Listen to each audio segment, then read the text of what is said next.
Students for holistic development of humanity programme के तहत मैं Harish Kumar Pandey, assistant professor, Aditya Prakash Jalan teachers training college Kudram Ranchi से आप लोगों का हार्दिक स्वागत करता हूं। यह YouTube की कक्षा आप लोगों की शिक्षण अधिगम प्रक्रिया में सहायक सिद्ध होगी और यह audio visual teaching material learning aid आप लोगों की अधिगम जिज्ञासा को सहायता प्रदान करेगी। हम लोग बीएड प्रथम वर्ष के course 3 learning and teaching programme के हम लोग अधिगम क्या है, लर्निंग क्या है, सीखना क्या है को हम लोग समझने का प्रयास किए हुए हैं। आगे की कड़ी में अधिगम एक स्वदेश्यपूर्ण और निरंतर चलने वाली प्रक्रिया है। मनुष्य एक अधिगमशील प्राणी है और वो अधिगम प्रक्रिया जन्म से ही नहीं बल्कि जन्म से पूर्व गर्भ से ही प्रारंभ हो जाती है। इसका एक उदाहरण अर्जुन के पुत्र अभिमन्यु जब द्रौपदी के गर्भ में थे तो उस समय अर्जुन अपनी पत्नी को चक्रव्यूह भेदन की स्टोरी सुना रहे थे और संयोगवश गर्भस्थ शिशु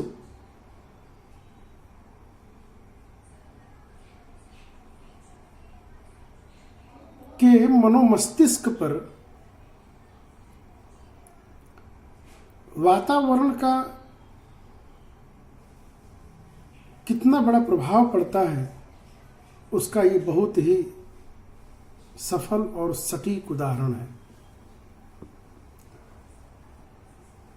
अर्जुन की चक्रव्यूह भेदन का वृतांत द्रौपदी बहुत ही तन्मयता के साथ सुन रही थी, लेकिन वह स्टोरी वह वृतांत पूर्ण होने के पूर्व उनको निद्रा आने लगी और वह सो गई। चूंकि गर्भस्थ बालक मां के क्रियाकलापों से उसका व्यवहार प्रभावित होता है। मां के सो जाने पर गर्भस्थ शिशु भी सो गया और चक्रव्यूह भेदन की अंतिम कला को वो नहीं जान पाया। अधिगम का इससे अनूठा उदाहरण अन्यत्र कहीं और नहीं मिलेगा।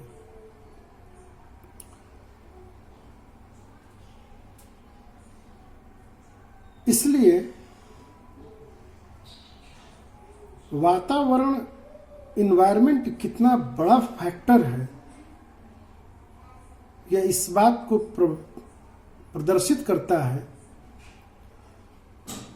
कि अधिगम सिर्फ जन्म के बाद या कुछ तथागत परिस्थितियों में सीखने का एक व्यवहार नहीं है, बल्कि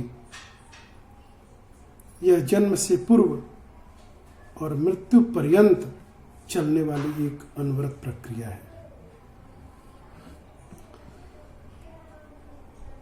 अधिगम जीवन पर्यंत चलने वाली एक प्रक्रिया है। मनुष्य जीवन भर कुछ न कुछ सीखता ही रहता है। प्रारंभ में शिशु बिल्कुल असहाय और पराश्रित होता है, किंतु धीरे धीरे वह अपने को वातावरण के अनुकूल समायोजित करने का प्रयत्न करता है। इस समायोजन में जिस क्रिया से वह अनुभवों से अधिक लाभ उठाने की चेष्टा करता है उसे मनोवैज्ञानिकों ने अधिगम कहा है।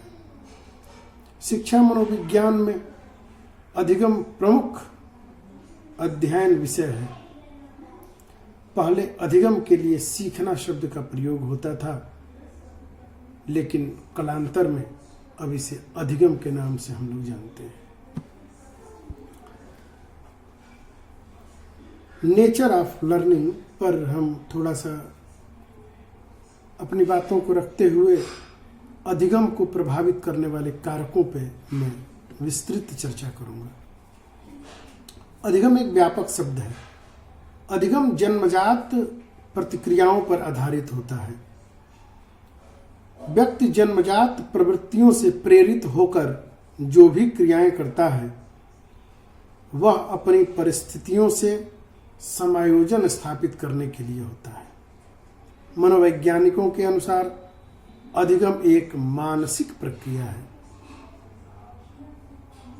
मानसिक प्रक्रिया की अभिव्यक्ति व्यवहारों के द्वारा होती है। मानव व्यवहार अनुभवों पर आधारित अनुभवों के आधार पर परिवर्तित एवं परिमार्जित होता रहता है। अधिगम की प्रक्रिया दो तत्वों में निहित होती है: परिपक्वता और पूर्व अनुभवों से लाभ उठाने की योग्यता। उदाहरणार्थ, यदि बालक के सामने एक जलती हुई अंगीठी रखी है तो वह उसे जिज्ञासावश छूता है और छूते ही उसका हाथ जल जाता है। इसलिए वह अपने हाथ को तेजी से हटा लेता है और फिर कभी अपने पास नहीं जाता, फिर कभी वो अंगीठी या आग के पास नहीं जाता, क्योंकि उसने अपने अनुभव से सीख लिया कि आग उसे जला देगी। इस प्रकार अधिगम पूर्व अनुभव द्वारा व्यवहार में प्रगतिशील परिवर्तन है। दोनों क्रियाएं जीवन में सदा और सर्वत्र चलती रहती है। बालक परिपक्वता मैच्योरिटी की ओर बढ़ता हुआ अपने अनुभवों से लाभ उठाता हुआ वातावरण के प्रति जो अनुक्रिया करता है वही अधिगम है। जैसे कि ब्लेयर, जोन्स और सिम्पसन ने कहा है, व्यवहार में कोई परिवर्तन जो अनुभवों का परिणाम है और उसके फलस्वरूप व्यक्ति आने वाली स्थितियों का भिन्न प्रकार से सामना करता है, अधिगम कहलाता है। Any change of behaviour which is a result of experience and which causes people to face later situation differently may be called learning। हम लोग इस बात को ठीक ठीक तरीके से सीख गए हैं कि अधिगम क्या है। मनुष्य के व्यवहार में किसी भी प्रकार का परिवर्तन अधिगम हो सकता है, लेकिन यदि उसके व्यवहार में सकारात्मक परिवर्तन हो रहा है और उसके जीवन स्तर को, उसके व्यवहार स्तर को, उसके ज्ञान स्तर को यदि वो वृद्धि करता है, सकारात्मक परिवर्तन लाता है, तो उसे हम लोग अधिगम की श्रेणी में श्रेष्ठ रूप में रख सकते हैं। अब हम लोग चर्चा करेंगे अधिगम को प्रभावित करने वाले कारक। अधिगम को मुख्यतः 4 जो काजेज होते हैं उसको ज्यादा प्रभावित करते हैं। पहला है अधिगमकर्ता से संबंधी कारक, दूसरा है शिक्षण संबंधी कारक, तीसरा है पाठ्य वस्तु से संबंधित कारक और चौथा है वातावरण से संबंधित कारक। अब इन 4 कारकों के भी अलग अलग कई प्रकार हैं, कई भाग हैं। हम लोग उसको क्रमबद्ध जानने का प्रयास करेंगे। पहले भाग में है अधिगमकर्ता से संबंधित कारक। तो इसमें पहला है अधिगमकर्ता की आयु एवं परिपक्वता। जिस पर बालक की जैसे जैसे आयु में वृद्धि होती है उसके अंदर परिपक्वता, मैच्योरिटी उतनी ही ज्यादा आती रहती है, क्योंकि वो नित्य नवीन परिस्थितियों का सामना करता है और उस परिस्थितियों का सामना करने से उसे नए नए ज्ञान, नए नए अनुभव प्राप्त होते हैं और वह अनुभव उसके व्यवहार में सकारात्मक परिवर्तन लाते हैं। तो जिस प्रकार बालक की आयु धीरे धीरे बढ़ती जाती है, उसकी परिपक्वता बढ़ती जाती है और वह विषय को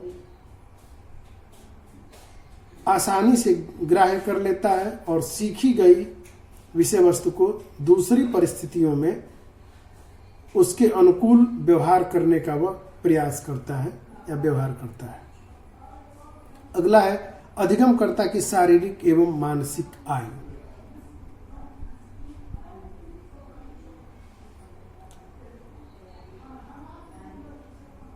शारीरिक स्वास्थ्य और मानसिक स्वास्थ्य ये अधिगम को दोनों प्रभावित करते हैं। एक शिक्षा जगत में बहुत ही प्रसिद्ध दार्शनिक और मनोवैज्ञानिक हो गए और उन्होंने शिक्षा पर अपना चिंतन दिया। तो उन्होंने निष्कर्ष के रूप में कहा कि स्वस्थ शरीर में स्वस्थ मस्तिष्क का वास ही शिक्षा है। यदि बालक का शरीर स्वस्थ नहीं है, यदि बालक का मस्तिष्क स्वस्थ नहीं है, यदि बालक का मन स्वस्थ नहीं है, तो वो सीख नहीं सकता है, वो पढ़ नहीं सकता है। शरीर में किसी प्रकार की विकृति सीखने के लिए हमें सहज वातावरण नहीं उपलब्ध करा सकती है। जैसे कि आज कोविड-19 की ये परिस्थिति, सभी मनुष्य भयभीत हैं, डरे हुए हैं और रोज कहीं ना कहीं से अप्रिय घटनाएं घट रही हैं। ये भी घटनाएं अधिगम को प्रभावित करती हैं, क्योंकि व्यक्ति का जो शारीरिक और मानसिक स्थिति है वह भयभीत है और भयभीत वातावरण में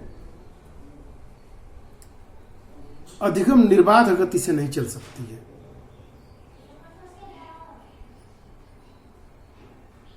कब क्या हो जाए यह भी अधिगम को प्रभावित करता है। और लगभग 1.5 वर्षों से, 1.25 साल तो बीत गए, 1.5 वर्षों से जिन प्रक्रियाओं में व्यक्ति जी रहा है, कुछ लोग तो ऐसी क्षेत्रों में हैं जहां पे कि 1.5-1.25 साल लोग कैसे गुजारे हैं,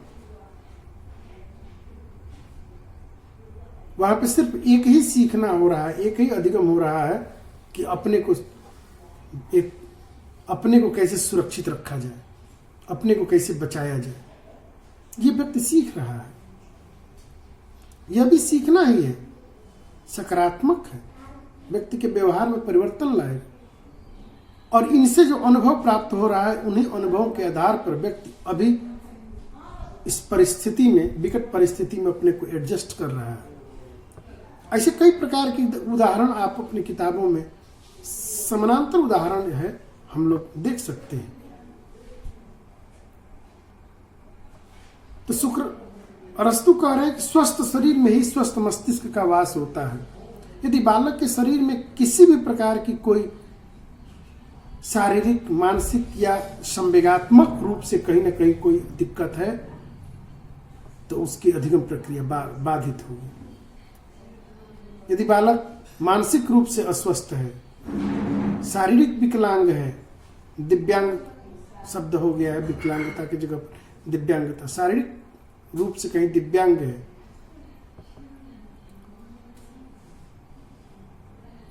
या वो स्लो लर्नर है, बीपीडी, ऑटिज्म, डिस्लेक्सिया, डिस्ग्राफिया जैसी बीमारियों से ग्रस्त है, उसके नर्वस सिस्टम कमजोर है, उसकी रीढ़ रज्जु सही नहीं है, तो कहीं ना कहीं उसकी अधिगम की प्रक्रिया प्रभावित होगी और उसके व्यवहार में उतना परिवर्तन नहीं आएगा जितना परिवर्तन अपेक्षित था। इसलिए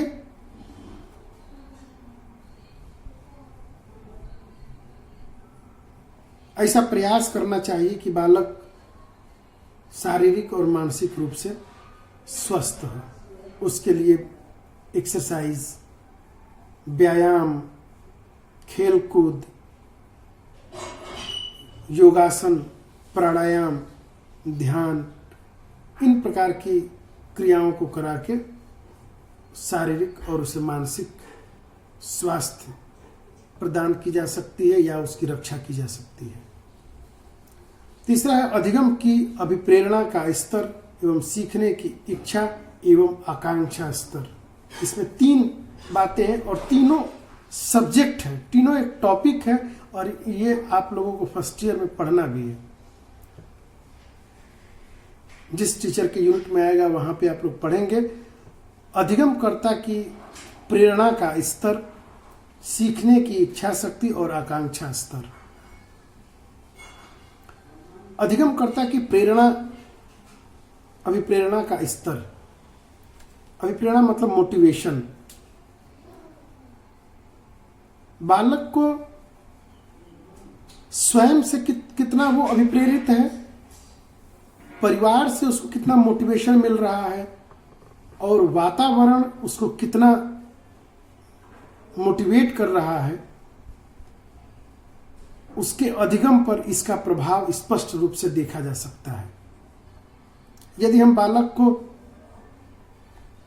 हमेशा एक ही बात निकारा और तुम कुछ नहीं कर सकते, तुम ऐसे ही हो रह जाओगे, ऐसे प्रकार के नकारात्मक शब्दों का प्रयोग करेंगे, नकारात्मक पुनर्बलन देंगे, मोटिवेशन के रूप में उसे नकारात्मक परिस्थिति उत्पन्न की जाएगी, तो निश्चित रूप से उसका व्यवहार में सकारात्मक परिवर्तन नहीं आएगा और उसकी अधिगम बाधित होगी। और दूसरा इसी में है कि सीखने की इच्छा शक्ति।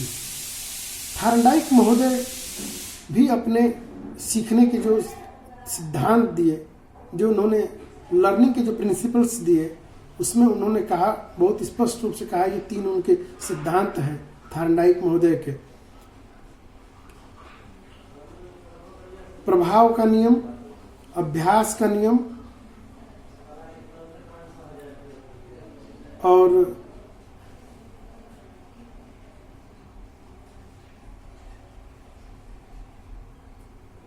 तो इस प्रकार सीखने की जो जितनी ज्यादा तत्परता का नियम, तो 3 नियम उन्होंने दिए थार्नडाइक ने कि तत्परता का नियम, अभ्यास का नियम और प्रभाव का नियम। तो व्यक्ति अगर लर्नर जितना ज्यादा सीखने को उत्सुक होगा, तत्पर होगा, वो उतनी ज्यादा विषय वस्तु को सीखेगा। यदि कोई बालक सीखने को तत्पर ही नहीं है, उसके अंदर जानने की जिज्ञासा ही नहीं है, बार बार बताने के, मोटिवेशन देने के बाद भी वो कोई क्रिया करने को तैयार नहीं है, तो वो क्या सीखेगा? उसके अंदर क्या परिवर्तन आएगा?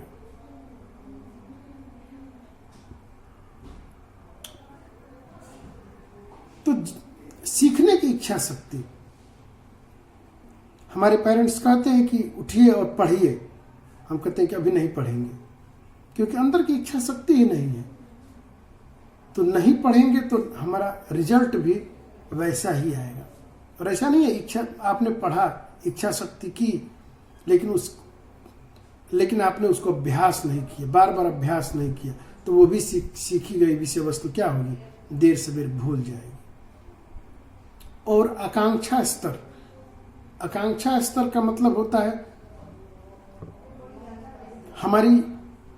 हम कितना किसी कार्य को करने के लिए कितना ज्यादा इंटरेस्टेड है, हमारी चाहत कितनी है।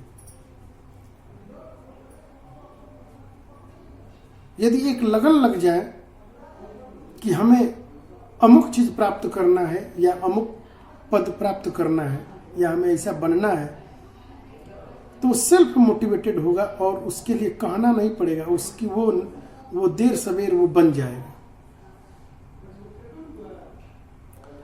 अगला है अधिगमकर्ता की बुद्धि, रुचि, अवधान, अभिक्षमता तथा अभिवृद्धि।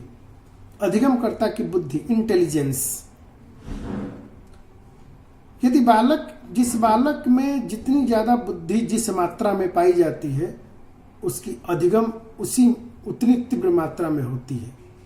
जैसे जिस बालक की यदि IQ लेवल 80 है और किसी बालक की IQ लेवल 120 है, तो निश्चित रूप से 120 वाला जितना जल्दी सीख जाएगा और जितनी जल्दी सफलता अर्जित कर जाएगा, उतना 80 वाला नहीं कर पाएगा। तो बुद्धि भी बहुत बड़ी फैक्टर है। बुद्धि क्या है? अब यहाँ पे एक प्रश्न है, छोटे छोटे में है, आगे चैप्टर ही है, बुद्धि आपको सर पढ़ा रहे होंगे। बुद्धि, अब बुद्धि क्या है?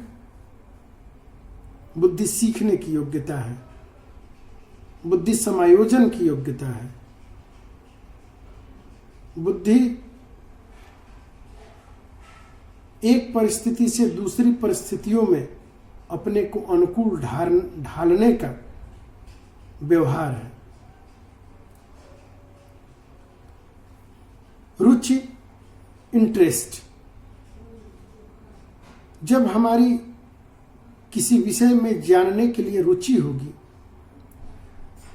जितने ज्यादा हम इंटरेस्ट लेंगे, उतनी ज्यादा हमारी अधिगम होगी, उतनी ज्यादा वह विद्यार्थी अपने विषय वस्तु को सीख लेगा।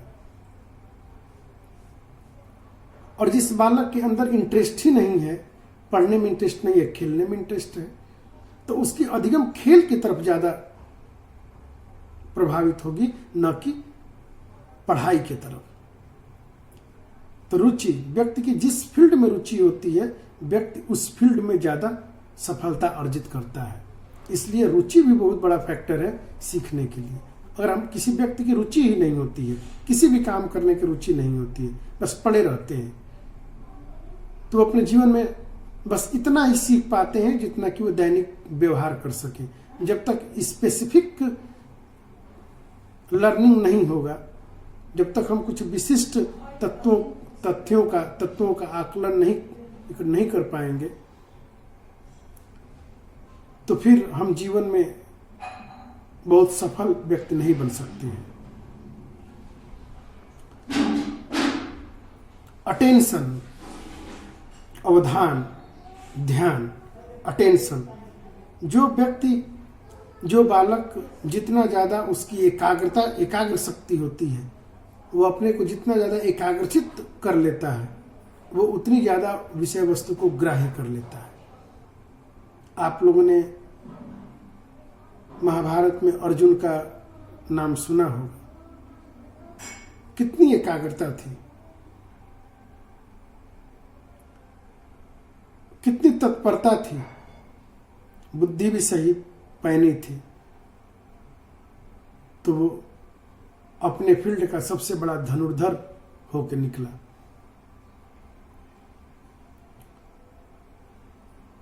ऐसे ही स्वामी विवेकानंद का एक एग्जाम्पल है। स्वामी विवेकानंद से लोगों ने पूछा कि यदि आपको पुनर्जन्म हो तो आप क्या सीखना चाहेंगे, क्या बनना चाहेंगे। तो उन्होंने ये कहा था कि एकाग्रता और अनासक्ति। एकाग्रता की बात उन्होंने कही थी कि मैं 2 ही विषय सीखूंगा। पहली सीखूंगा कि एकाग्रता, कैसे एकाग्र चित्त हुआ जाए, कैसे शांत चित्त हुआ जाए। क्योंकि बिना शांत चित्त हुए व्यक्ति के अंदर जो विचारों का जो प्रस्फुटन होता है वह शांत हृदय में ही होता है, शांत मन में ही होता है। हम जितने ज्यादा शांत होते हैं, हम जितने ज्यादा स्थिर होते हैं, जितने ज्यादा हम एकाग्रचित्त होते हैं, हमारे अंदर उतने ही ज्यादा सूक्ष्म विचार प्रस्फुटित होते हैं, उतने ज्यादा सूक्ष्म विचार थॉट्स हमें मिलते हैं। तो एकाग्रता। और अगला है अभिवृत्ति, एटीट्यूड और एप्टीट्यूड। एटीट्यूड और एप्टीट्यूड, जितना ज़्यादा हमारी उसमें अभिवृत्ति होगी, जितना ज़्यादा उसमें हमारा दृष्टिकोण होगा, हमारे सीखने का नज़रिया भी हमें प्रभावित करता है। जिस प्रकार की हमारी अपनी दृष्टिकोण होगी, जिस प्रकार विषय वस्तु को हम किस रूप में ले रहे हैं, हम किस रूप में सीख रहे हैं। एक ही शिक्षक सभी विद्यार्थियों को एक समान रूप में पढ़ाता है, लेकिन उसी में से कुछ विद्यार्थी टॉप करते हैं और उसी में से कोई विद्यार्थी फेल हो जाता है। तो ये उसके ऊपर डिपेंड करता है कि उसकी बुद्धि, उसकी इंटरेस्ट, उसका अटेंशन, उसकी एटीट्यूड और उसकी एप्टीट्यूड में कितना है और कितना विषय को ग्राह्य कर रहा है। और अगला अधिगमकर्ता का वंशानुक्रम। वंशानुक्रम, हेरिडिटी, वंशानुक्रम में भी सीखने के लिए बहुत बड़ा फैक्टर है। जो व्यक्ति जितना ज्यादा संस्कारित, जितना ज्यादा संयमी, जितना ज्यादा धैर्यपूर्वक, कम बोलने वाला, simple living and high thinking वाला, आस्था रखने वाला, चीज हर परिस्थितियों में सकारात्मक रहने वाला, ऐसी प्रवृत्तियों से युक्त व्यक्ति की जो संतति होती है, उसके अंदर भी उसी प्रकार के गुण देखे जाते हैं। दूसरी यूनिट में एक उदाहरण है, वहां से मैं उदाहरण को लेता हूं, जबकि वो मुझे नहीं पढ़ाना है। इसमें एक प्रयोग किया गया। काली नाम का एक सैनिक था और उसने 2 शादियां की, एक चरित्र युक्त लड़की से और एक चरित्रहीन लड़की से।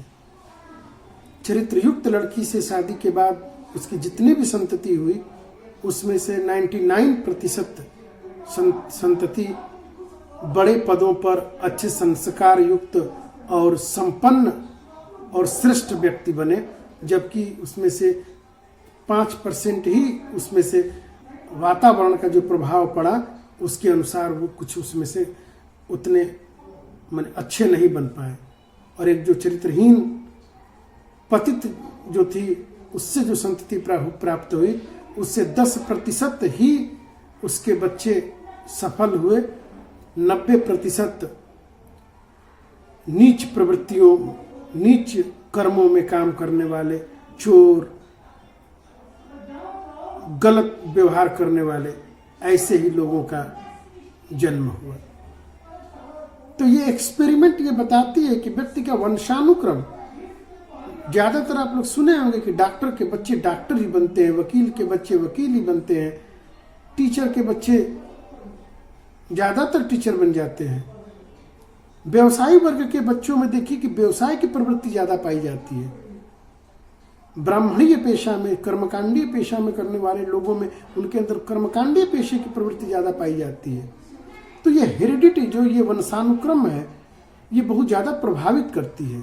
यदि इन्वायरमेंट उसको अलग ना मिले, वही इन्वायरमेंट रह जाए, तो निश्चित रूप से देखने में आता है कि वही प्रवृत्ति सतत पीढ़ी दर पीढ़ी आगे चलती रहती है। तो अधिगम को वंशानुक्रम भी प्रभावित करती है।